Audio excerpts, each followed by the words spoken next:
He serves on the board of the Heyday Institute, which is the publisher of books on California Indian life. I'm really delighted, Lee Swenson. Thank you, Susan. And it's a delight.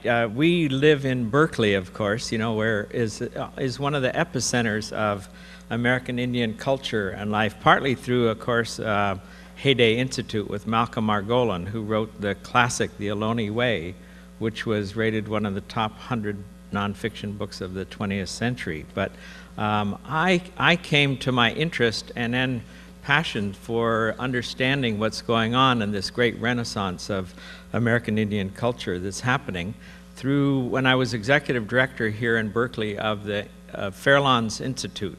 And we were doing all this appropriate technology programs around the country, working in Indian communities. And as we were doing double dig gardens and greenhouses and solar, I began seeing all this wonderful art that was being produced in these communities. So I began gathering a slideshow that I then went back to these very same communities and shared it among them. And they were delighted because most of them were just seeing their own local art, not the whole web of American Indian art. So I began using this slideshow as a way to travel and talk to people. And this has been over the last 30 years. So what I began doing was thinking how to make what's going on more visible to people here in Berkeley. And this was the idea in dialogue with Susan and the Ollie people. And so I'm going to be doing this slideshow in an expanded sort of in-depth way. That'll take some of the first 2 seminars. And I'm inviting these wonderful friends.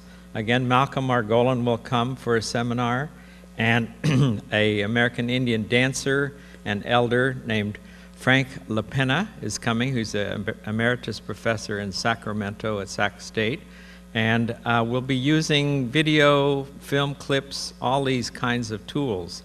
And it'll focus on American Indian art that's sort of from the pre-European contact up, but mainly focusing on the last 150 years as they began to use European materials in that. So it'll be a rich opening, I think, for all of us to look and see this amazing life that's going on around us. So I welcome you to come to the class. That's Tuesday mornings, American Indian Art and Culture.